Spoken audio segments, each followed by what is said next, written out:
All right. Now we're live on the YouTube and the Facebook. I wonder why I start off with 3 minutes. You ever notice that? Yeah. I mean, I'll see. Actually, I get the live time right there. Actually, if we did you ever try to go on Anchor and I have the app. Yeah. yeah, do you ever try because your recording will be a lot cleaner. I noticed like when I play it in the car, like you can see yours is distorted. Mine is real clean. Yours is distorted. Okay, because I don't have you have the microphone, right? No, I'm talking No. straight on my cell phone Okay. from Spotify. So it's really like going straight to the app, and it's just crispy on my end. So next time we got to probably work on that and get you going on where we are both recording for Spotify. You got so that way it sounds crispy. All right. So anyway, peace to the family. This is Brandon B. Dixon, and you tuned into another episode of the Power of Ownership podcast. We're live here on Facebook and YouTube, and we're recording on Spotify right now. I got my guest host Steven Contreras in the building. Hey guys, how are you doing? All right, and let's go ahead and introduce ourselves. I'm going to introduce myself and introduce the show. Then Steven Contreras is going to introduce himself, and then we're going to go ahead and get to it.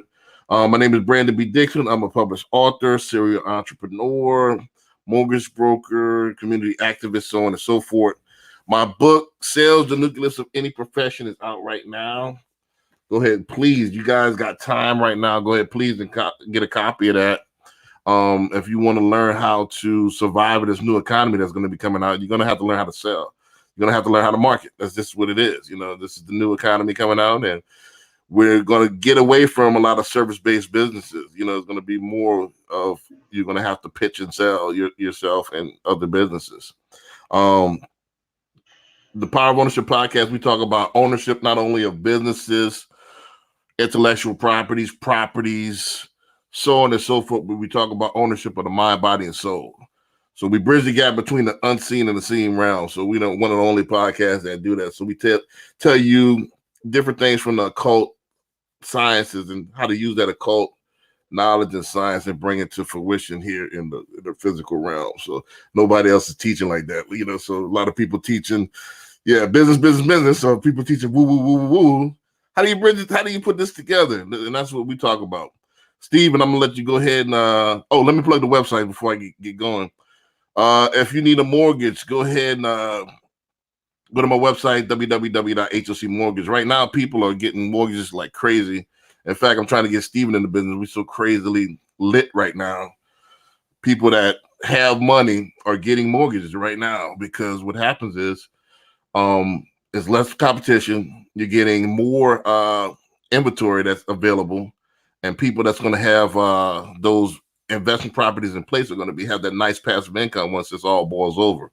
Go to www.hocmortgage.com right now and fill out for a mortgage. Go to my website, www.billionaireloanofficer.com, if you want to go ahead and book me for consultation, sales training, so on and so forth. Or again, you can call me 832-775-8357.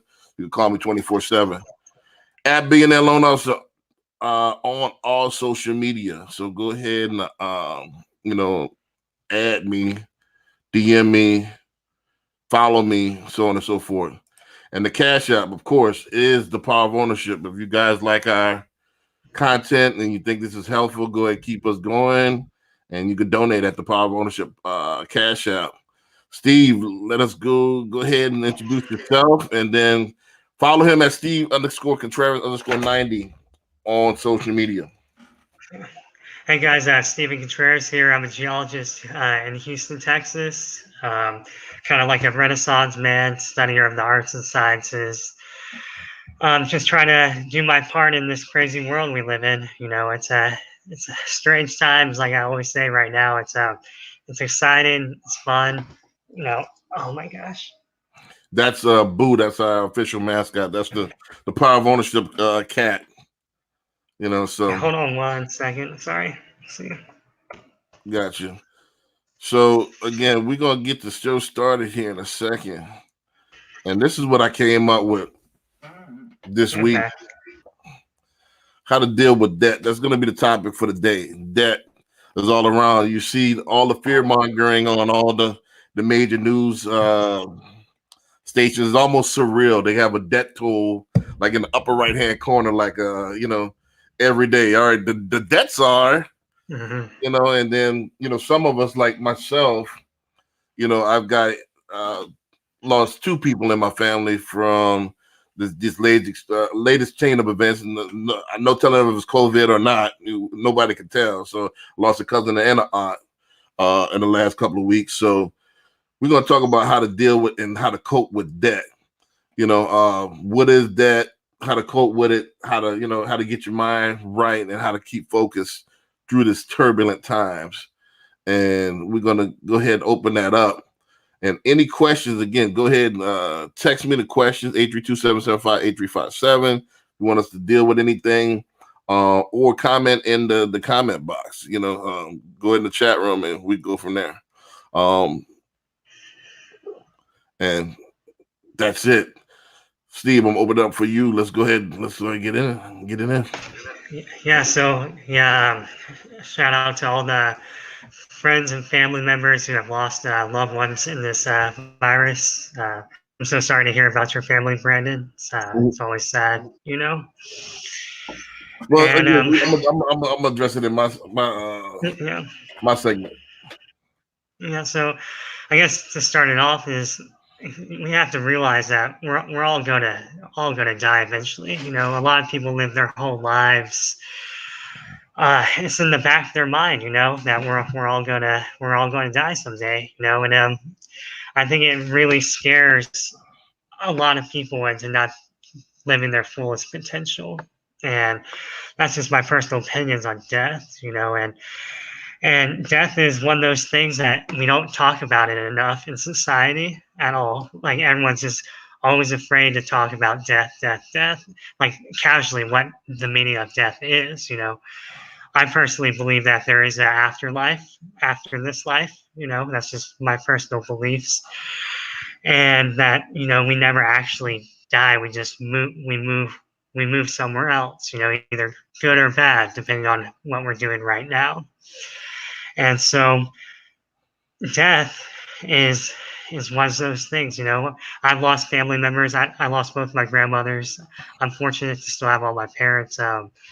First grandmother I lost was when I was 7, and the last one was when I was 24. And when it's a close personal family, it's always real hard, there's lots of grieving and lots of pain. But if they were good people, and which both my grandmothers were, I think they moved on to somewhere better than here. That's how I look at it. I look at death as as one of those things that it's okay, it's okay for people to pass away and to move on. The hardest part for us humans, is to being able to accept it. Can we keep moving forward on death? And I can't imagine like what people go through when a parent loses a son or a daughter, or you lose your lifelong partner or something like that.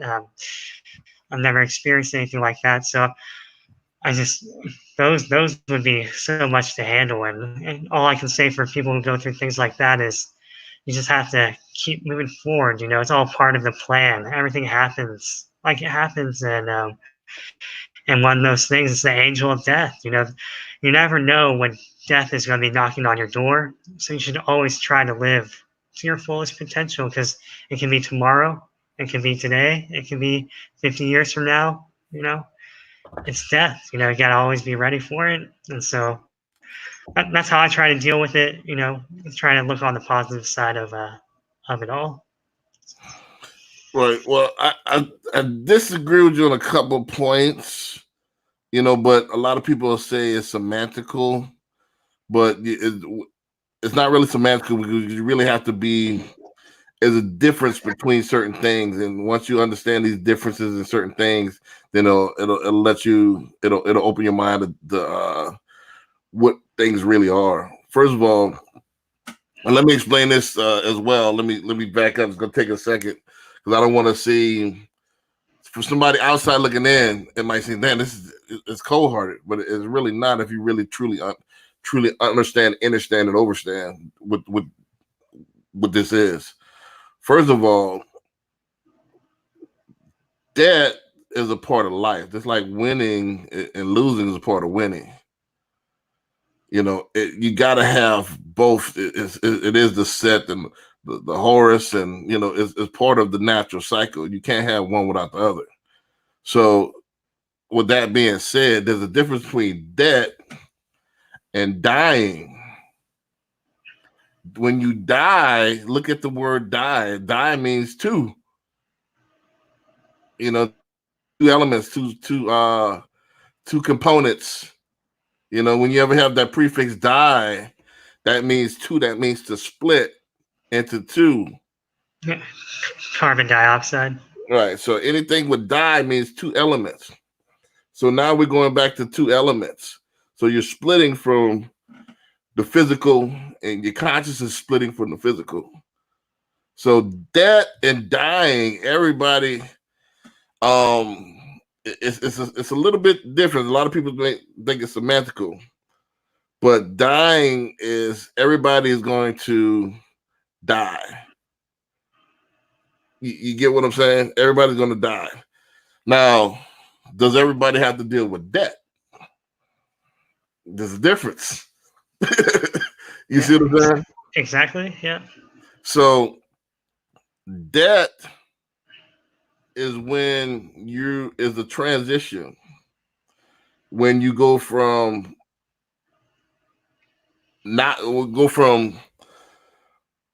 relevance to irrelevance, should I say?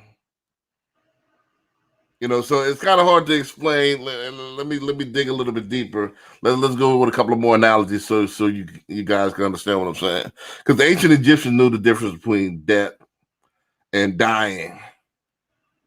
You see what I'm saying? Yeah. So let's you know, because the difference between death and dying. You know, so, and I want to bring this back on how to deal with this. And if you understand the fundamental principles of this, it'll be easier to cope. So like, I give you an example with me, I don't look at my family members that passed as debt, because what happens is their particular DNA and their particular presence is downloaded on me.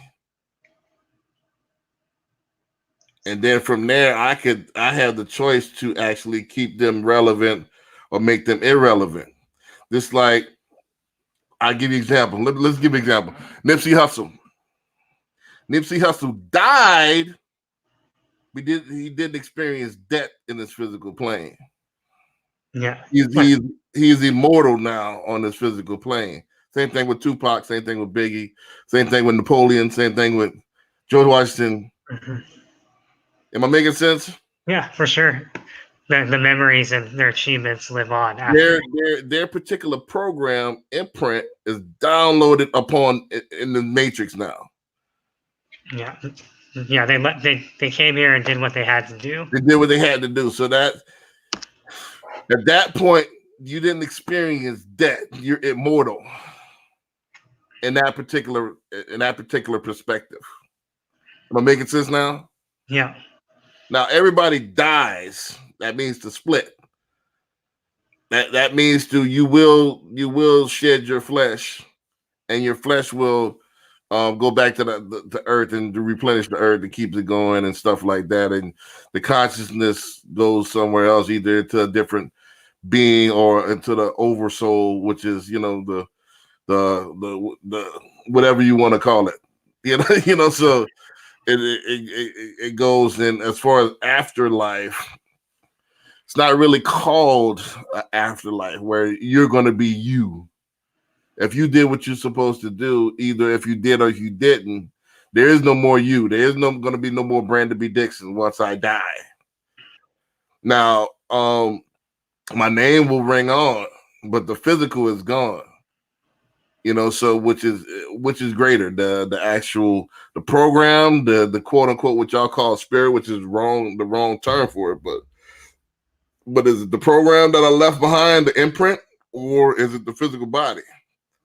You know, so the physical body is going to come and go. This is only your avatar for the time being. It's like one of your cars. Like, so am I the car? Am I this my first car that I ever got? This Cadillac Cimarron that I had, 1980 Cadillac Cimarron. Am I that, or am I going to get more cars, Ferraris? I'm going to get all that stuff. So my first car doesn't define me. That's not who I am. I'm the driver in the car. So I'm gonna get several cars before it's all said and done. And a couple of spaceships. Say it again. Yeah, and a couple of spaceships. And a couple of spaceships. Right. So I'm the person that's driving the car. So which I have no name. That's immortal within itself. That doesn't even come close to mortality. The mortal part of me is the avatar, is the car. You got what I'm saying? Yeah, it's so true though. I mean, that's how the world actually works, you know. And for the people watching the video, hopefully we can shed that light between the two. You know, that's what the whole thing is no one talks about it enough. You know, it's like, right. So when people what we perceive as that or passing on a transition, these people typically have, you know, because you're gonna kick the bucket, you're gonna die as part of the covenant, no matter how long you prolong it, whether it's 1,000 years, whether it's 10 years, whether it's 1 year, you're gonna make that, you're gonna die, you're gonna split. The whole key is to maximize your potential with the time that you have. And whether it's either way, you're going to serve your purpose. It's the purpose that you want to experience. Remember, you create your own reality. So if it's to die early at 7 years old from a stray bullet to teach your parents a lesson, or whether it's to die at 70, having 2 or 3 generations worth of grandkids around you, that's your, you know, whatever you wanted to experience, that's what you're going to experience in this particular density. So I don't see death as a sorrow thing. It should be a celebration if you understand what death really is. Because if you feel sorry for them, you know, and you're trying to, we got to switch our mind frame. If you're trying to go past them, go past, and forget about them so you can live your life, that's, you're making them, you're in turn making them irrelevant. Yeah. So it should be celebrated. I should be celebrated. It shouldn't be a loss. It should be a gain. All right, this person passed, and it downloaded this program to me. I'm going to keep that particular program alive through my particular program, and we can use our program to build the legacy. You see what I'm saying? Yeah. For example, when I buy the Saints, I already said this before publicly. I don't care. So when I buy the New Orleans Saints, when I'm in about 12, 13 years, when I'm in my 50s, I'm going to have a practice field named after my grandparents. They were longtime Saints fans. That's one way you can keep that legacy going, you know, and you speak it to existence. So when you let that person cease to exist mentally and their program cease to exist in its plane, you actually doing them a disservice. You're actually causing their death. Yeah, I agree. I think a lot of the Eastern cultures believe in the same type of principles. They always celebrated deaths. It's more of like a Western tradition how we look at it nowadays. Right. The sorrow that I don't get the sorrow. That's kind of selfish in my perspective, because if you're mourning somebody's death, that's selfish. They did what they're supposed to do. They experienced what they're supposed to experience. You're supposed to take the fruit and the positive, or even the negative, and twist it to a positive of their life and grow from it. Yeah. You're missing out on them being in the physical presence. You're missing the whole. That's selfish. I miss you. So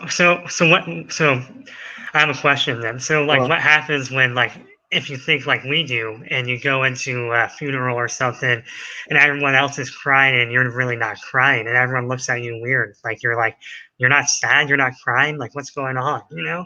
Well, that's why I don't really go to funerals. I mean, the only funeral I've ever been to is my grandmother's funeral. And it was in a church. I want to, me as a creator, I want to change our traditions.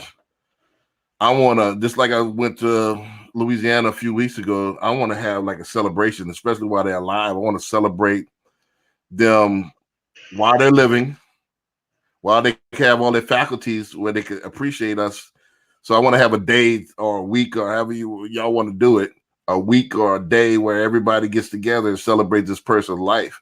And for them to actually tell us stories on their life, different attributes that we didn't know about themselves. That way we could take that and pass that on to future generations. That, hey, I didn't know my grandfather did this, this, and this. That day I learned a lot about my grandfather. I'm not going to put on the internet, but I learned a lot about him that I'm going to pass on to future generations. So we should have more a day like that where we celebrate the life and we amplify the life instead of mourning the actual death. When when he passes, he passes. That's part of it. So he lived a full life. He's 88. So what is there to be sorry about? I know. So that's kind of selfish on my part. I'm missing you. I mean, you should have got all the knowledge that you can get within that 88 years. See, I think what happens is people become,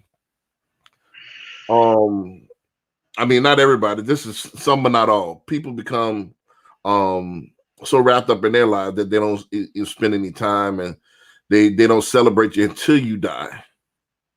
And then they miss that, and then they feel sorry because they missed out on so much. It's guilt. If you pump your brakes, all right, let's take a little time while you're still living. Let me find out all I can about you. Let's take a day, and I want you to just tell me all kind of stories. Tell me everything you know. And that's going to be our new tradition in our family, where we have a day. I want a day of giving me the flowers. Give me my flowers while I'm still alive. A celebration, instead of, while I'm dead. I'm not worried about it at that point. Even on my deathbed, I'm not worried about it at that point. You're struggling to breathe and stuff like that. So you're not worried about, a bunch of people being around you. That doesn't, you know what I mean? At that point, you're not worried about it. You can't appreciate it at that point. So in Mexican culture, they have the Day of the Dead, the celebration, the festival. Right. Everyone. Right. I mean, that's pretty huge. Right, I think right. I'm not sure if they get that. I don't know if they get that from the Spanish, or I think it might be an Indian tradition. I'm not sure. Well, there's all kinds of different traditions, but my thing as a creator, I want to create my own tradition. Yeah, well, that's the largest celebration of death on the planet, right? In Mexico City, right? Dia los Muertos. Right. But this is the thing, man. Getting back to what I was saying, I want to transition this a little bit, to how to deal with debt of a business or a chapter in your life. So we've already come to the conclusion that debt really is synonymous with irrelevant or obsolete. That's really a proper term for obsolete or irrelevant. Because death and dying is two different things. If you just now joining us, go back to rewind the part early in the show where we talked about this. And the ancient Egyptian knew the difference between death, and that's why they mummified themselves and put themselves on the, on the walls to make sure that they didn't die, that they were immortal. So this nowadays we got technology and stuff like that that's going to keep you, keep you relevant. Like Tupac, so on and so forth. So this is the thing. How do you deal with debt of your business? How do you cope with the debt of a chapter in your life, a relationship that's dead now, or that's scorched because of this COVID or whatever? How do you deal with debt of a business? Now's the time. Some businesses are not going to come back. Yeah, that's true. I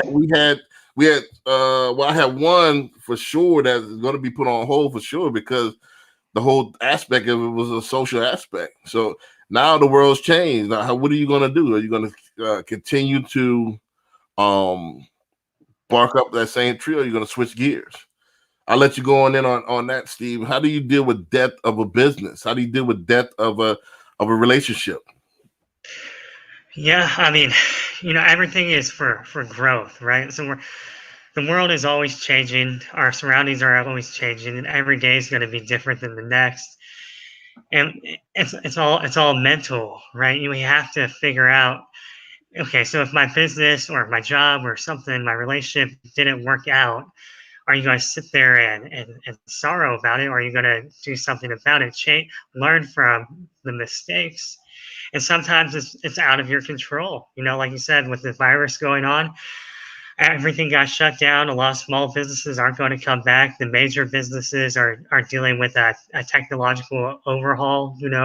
A lot of we're switching from the service industry, like we were talking about before, to a new type of, I hate using the word, but a technocracy. There are only going to be those highly skilled jobs, and the sales jobs. A lot of the service jobs are going to go away. Oh, by the We way, have yeah. we have automation. So what are people going to do? Are they going to sit there and collect unemployment for 6 months, or are they going to try to better themselves with new skills? Because that's the only way. We have to learn how to change. We have to learn how to adapt. And if you know it's coming, if you know your business is going to die, are you going to wait till the last minute to do something about it, or are you going to start preparing to move on to the next phase, the next chapter in your book? If one business fails, what am I going to do for the next one? Chapter 3, chapter 4. And so I think that's usually a pretty good way to deal with it. Always planning for things, even if it's already done. Right. I think it's the ego, our ego, that keeps these businesses and these relationships that's on its deathbed, keeps it alive.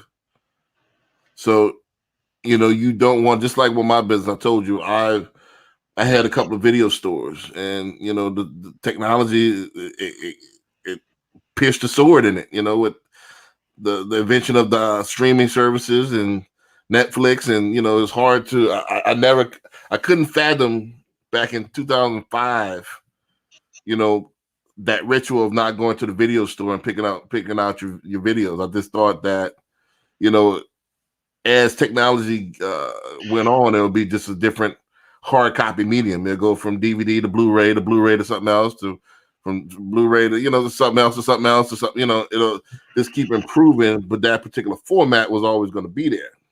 So I never fathomed, all right, they just jump 10 spaces up. All right, let's just kill the hard copy altogether and just go straight to the TV. Never seen that coming that quickly.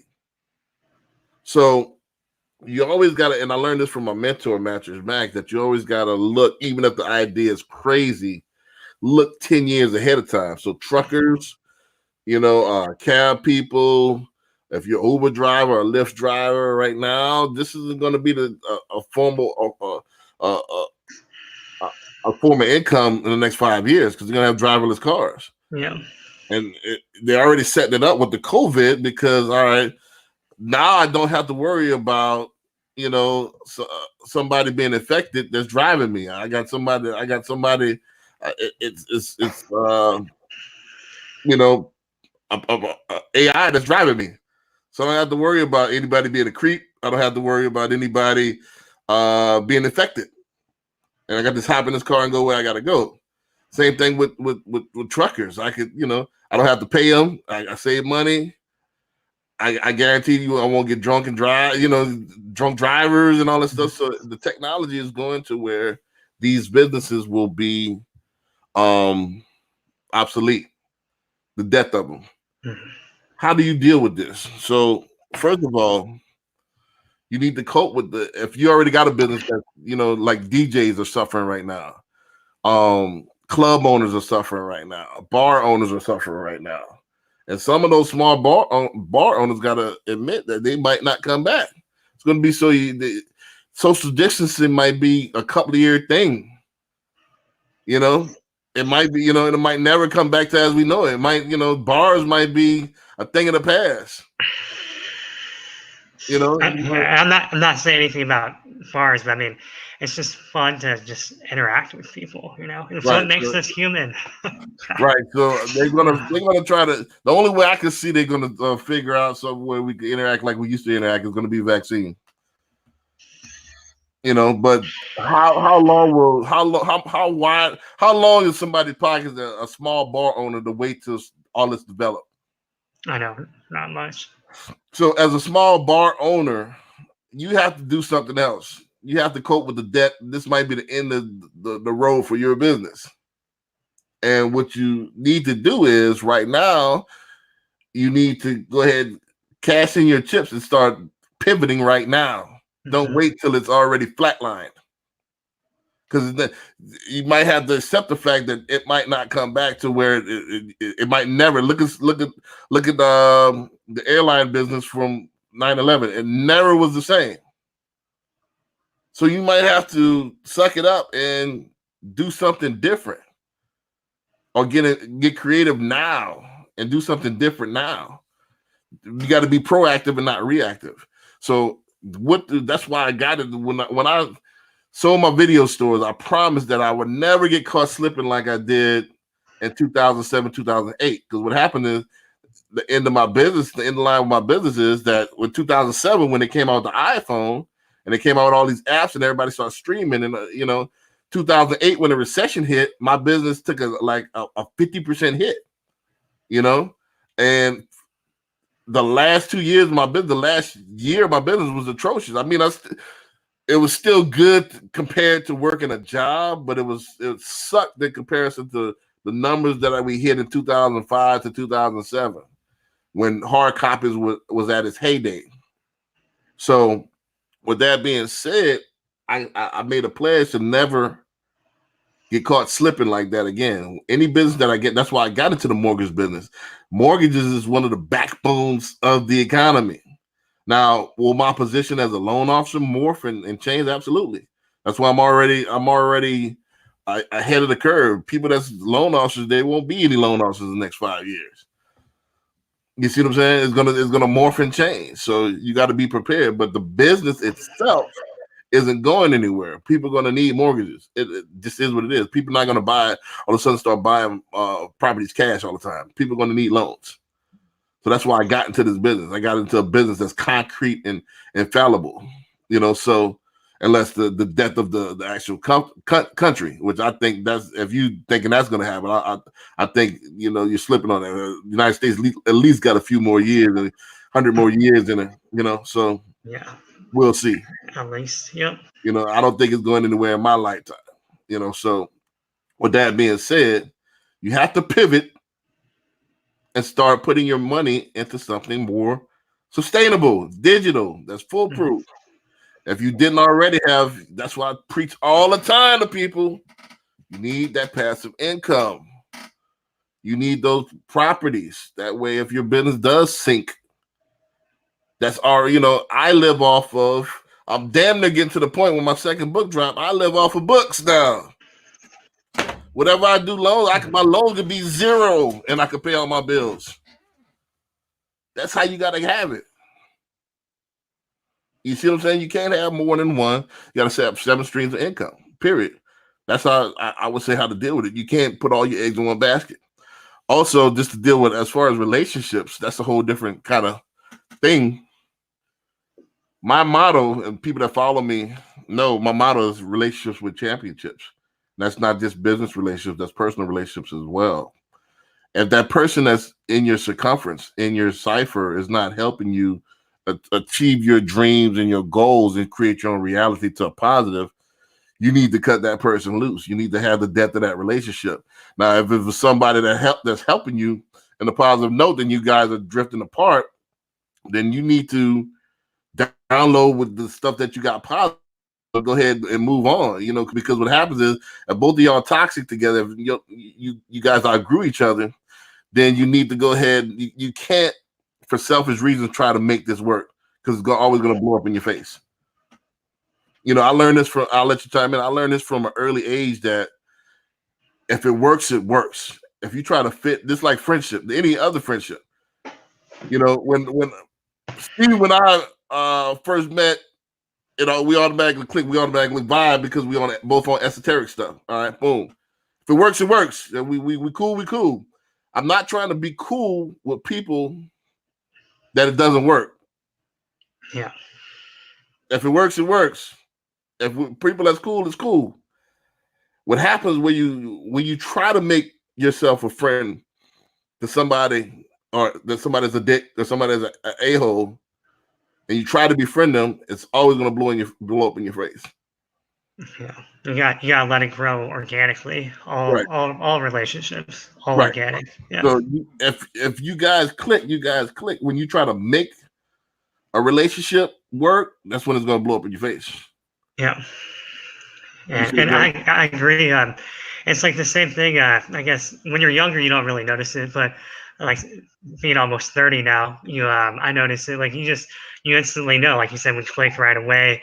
Like it's just energy. That's all it is. It's like your vibe is your prime. Yeah, exactly. Right. It's like, can you handle my energy? And the whole point, like with the growth and depth of relationships, you should be always trying to grow your energy, right? So if people don't want to change with you, I mean, I hate to be frank about it, but you just gotta let them loose. Right. You gotta, that's what it said. Die. Let the relationship die. That's when you split. Yeah, exactly. So between death and there's between dying. So that relationship go ahead and die, split up. It just is what it is. And I think the same thing with family members. Not to be cold hearted or whatever. But if it clicks, if it works, it works. If it doesn't, it doesn't. I think what happens is we try to put that marshmallow in that piggy bank and try to fit that in, and it just doesn't work. And you spend all your energy trying to fit this because we're kin. We're supposed to be close. It doesn't work like that. Yeah. So it just is what it is. I think we spend too much time.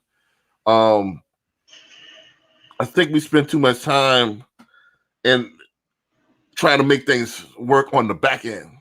If we would have got stuff up front, where we a tight-knit family up front, moving all one accord, it would have been a lot greater in the throughout the course, the body of it towards the end. A lot of people try to fit everything in, and it just doesn't work. Yeah. And I guess this would be a good way to like tie it all together with the family members and business, talking about trying to put something together that lasts, that generational wealth, that family wealth. If you can teach your kids the values of everything, of how to run a business, how to keep your business going, or have a apprenticeship or things like that. If you notice the NBA, when the old commissioner, he already had Adam Silver ready to go. Same with Steve Jobs and Tim Cook. He already had picked his successor, and so his ideas and the ideas of business and the values and the training and the teachings and everything that goes into making sure things are successful are in the works for years. It never dies with the individual. Hopefully, if you're good and know what you're doing, it will always keep moving forward with sons and daughters, with apprenticeships and mentors, and everything keeps on rolling. Right. It's the old cliche, proper preparation prevents poor performance. Exactly. So if you started from the get-go, then there'll be a lot, our problem is, later on we try to, just because we're related, then later on we try to become close. It just doesn't work like that. If you guys didn't have a close-knit family from the get-go, and it's not going to work later on in life. It just is what it is, and wonder why we're separate. And just to tie it all together, my final thoughts on this before we wrap it up, because we're a couple of minutes over where we usually. Solutions wise is this. I gave a couple of solutions as far as how to deal with debt of a business. You always want to have the passive income. You always want to have the insurance policy, meaning that you always want to have another business already ready to pick up the slack if that business goes under. Same thing, you need an insurance policy with family members. And you don't have to be actually that person's next of kin in order to have an insurance policy on them. So if, let's say for my aunt that passed, if we already chipped in a couple of dollars, a month, and had $1 million insurance policy on us, we could have all this week been cashing out a few $100,000 that could have kept the family going. But of course, that we get the minimal insurance policy and just enough to bury her, and we didn't capitalize on her legacy. So her legacy could have been enhanced if we would have took the preparation from before, and a couple of years ago been paying on the insurance policy, and we could have had $1 million, and we could have split it up a few ways. But again, we don't do that, so that's how a lot of people got wealthy in this particular company through insurance policy. We talked about this on the earlier Power of Ownership podcast. Insurance, life insurance is key, on every family member. Think about it. Every family member is going to go. Mm-hmm. Think about it. If we have a $1 million policy on each of them. So when each of them kicks the bucket, boom, we got $1 million. We can split $1 million, boom, boom, boom, boom. This is what keeps the family going. Now I have the money and the currency to actually keep their legacy going. So instead of suffering debt, I can keep them relevant by doing things in their honor and doing the things that they taught me and keeping them going. But we are stuck in our bubble. We don't think outside of the box. Really, this isn't outside the box. This should be normal. Oh, you hope one day, right? Right. So that's the thing. I would say get an insurance policy. That would be one of the things to cope with death of a loved one. And besides knowing what debt really is, next time, and let's say, for example, if you did have somebody pass, just be prepared next time. Don't keep kicking yourself in the pants, in the butt. Get insurance right now. Get insurance right now on everybody. Everybody chip in. Think about it. You get insurance on her. I get insurance on her. Say you get insurance on me. Blah blah blah, and then we all just take an extra $100 a month or an extra $150 a month, and you have several policies that you're paying on. Yeah. And then we all split it together. Once that loved one goes, boom. Now we got not only enough money to bury her, but enough money to keep that legacy going. This is what it is. We don't think like that. Let's go ahead and wrap it up. You got any final thoughts, Steve?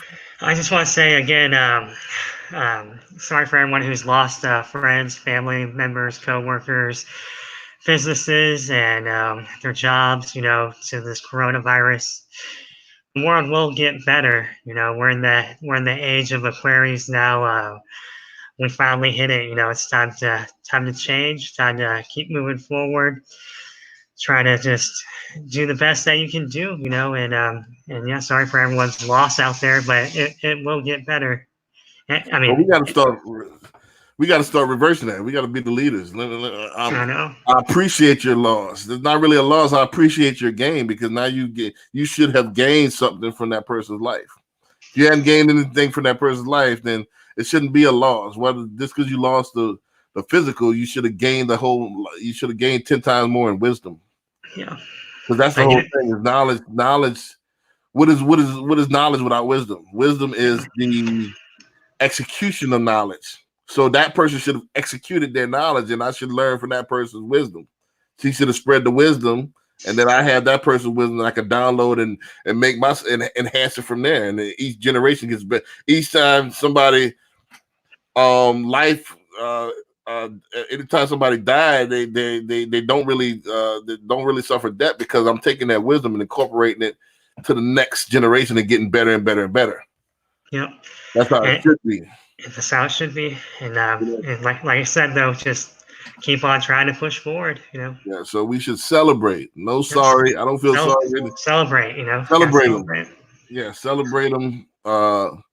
And enhance your life with their wisdom. You see? Yep. So let's go ahead. I'm gonna plug everything, and then we can go ahead and take it out. Again, y'all like the content that y'all hearing? Go ahead and Cash App us. We appreciate the donations that been coming in. The Power of Ownership on Cash App. Again, if you need a mortgage, now's the time. HOCmortgage.com. A lot of people are getting mortgages. www.hocmortgage.com. If you want to book me for sales consultation and any consultation or sales training, www.billionaireloanofficer.com. If you want a job, you want to get on my team as a loan officer assistant or a loan officer, you're looking for another opportunity, www.billionaireloanofficer.com if you want me to mentor you. You can call me 832-775-8357, 24/7. I'm that type of dude. I answer the phone. At Billionaire Loan Officer on all social media. Go ahead, add me, follow me, so on and so forth. Steven Contreras. You can find him at Steven_Contreras_90. Anything else you got coming up? I know a lot of stuff been thrown on hold. Yeah. Because of the social distancing. Anything you got coming up? Yeah, we're moving we're supposed to have our event in May for the Institute of Health Research, but it got pushed to June 15th. And we're going to be going on to what steps are necessary to prevent a pandemic, how to control virus protection, and how it relates to the autoimmune system and how to keep your defenses up.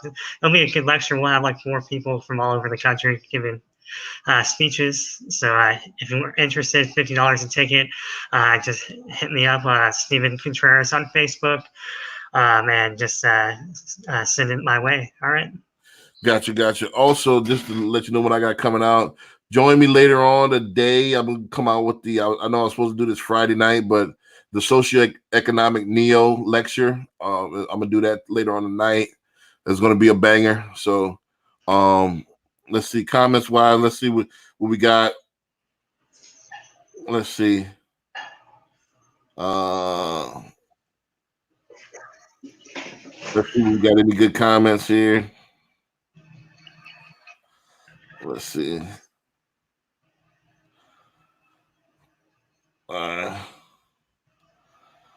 Yeah, so look at comments here, but let's go ahead and wrap it up. Again, my catchphrase is God is a verb and personal responsibility is your only savior. Join us every Sunday at 11 o'clock for the Power of Ownership podcast. Join me every Monday evening for Mortgage Mondays with Billionaire Loan Officer. And then we're going to go ahead and take it out. With that, we're going to say peace. Peace.